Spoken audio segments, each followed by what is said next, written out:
Nandito na si tatay, galing Saudi. Si mommy, bagong dating mula Hong Kong. Oh, si kuya, hantok pa mula sa biyahe. Si ate, si auntie, si tito, si bunso.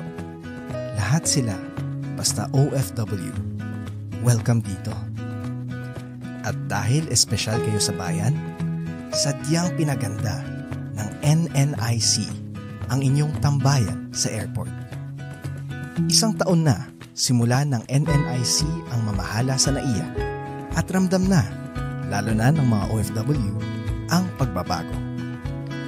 At dito nga sa pinagawa nilang OFW Lounge, saan ka pa? Libre ng chibog, kape, at juice. Makakapagpahinga ka pa matapos ang mahabang flight. May dedicated comfort rooms. Ang cellphones, recharged. Yan ang serbisyong first class. Alagang pamilya. Ramdam ang pagiging bagong bayani. Kaya't maski sa susunod mong biyahe, dumating man o lumisan, saan ka man madestino, asahan mo, mahalaga ka sa NAIA.